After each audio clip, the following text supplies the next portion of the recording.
Ever wondered what really goes on inside the mind of a genius? Well, today we're pulling back the curtain on the 10 unconscious habits of people with super high IQs.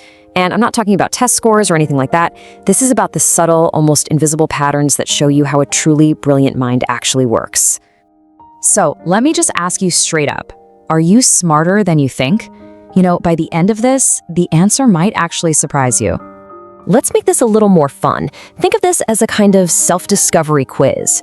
For every single one of these 10 habits you hear and think, hey, that's me, give yourself a point.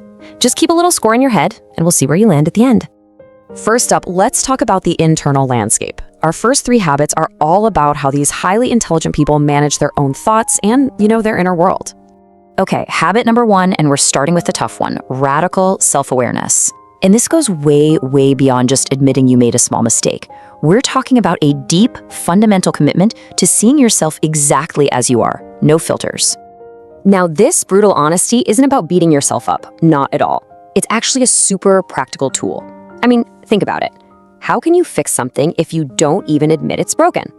By owning their part in a failure, they give themselves the power to get better every single time.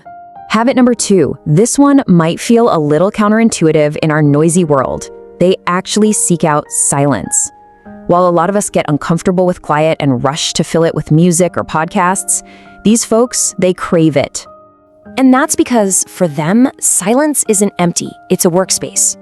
It's where their mind finally has the room to organize all the chaos, to connect the dots, and to cook up those incredible aha moments that feel like they just appear out of thin air. Okay, habit number 3 is a total game changer. Most of us, we're taught to manage our time, right? Blocking out every hour of the day. But really smart people, they manage their energy. They know exactly when their brain is at its peak. Maybe that's 9 a.m. for some deep, focused work. And they protect that time like a fortress. They work with their natural rhythm, not against. So, we've looked inward. Now, let's flip the script and see how these minds deal with the outside world. How they interact with other people, new ideas, and the systems all around us. Habit 4, they tend to talk less because they're busy thinking more. You know that person in a meeting who's really quiet? It's probably not because they have nothing to say. It's because, for them, speaking is the final step, the refined output of a whole lot of thought.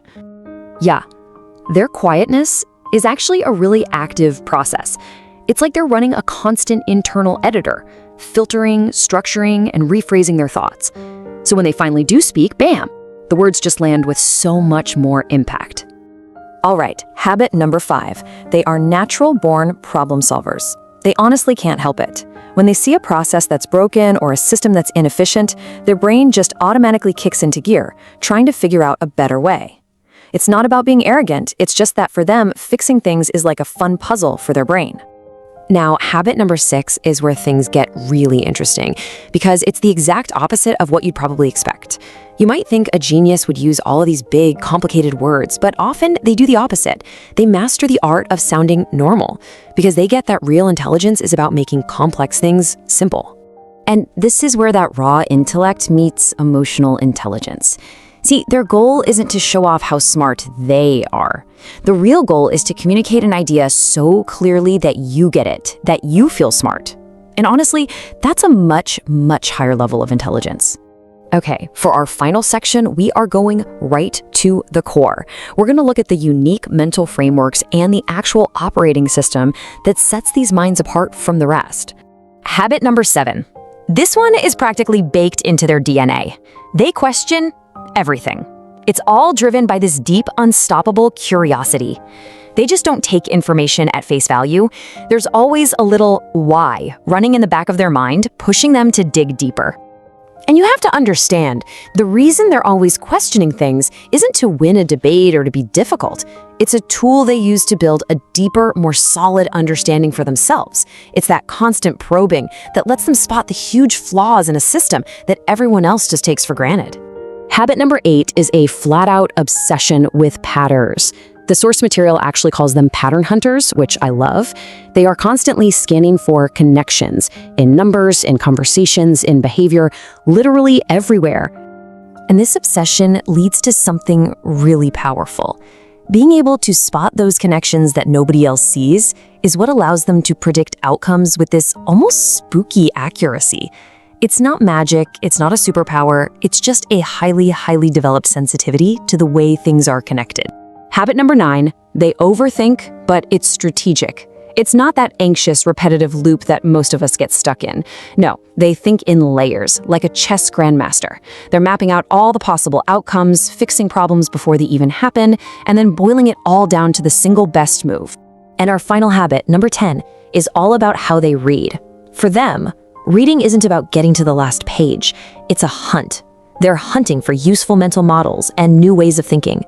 They might jump from a book on philosophy to one on computer programming, and it's not random. It's like cross-training for their brain, because they know that variety is what really makes a mind grow. All right, moment of truth. We've been through all 10 of the habits. How many of them made you nod your head? Go ahead, take a second and tally up your score. But whatever your score is, that brings us to the most important point of all. The number isn't what really matters here. As our source material puts it so perfectly, the real question isn't about how smart you are. The real question is, how well are you using the incredible mind you already have?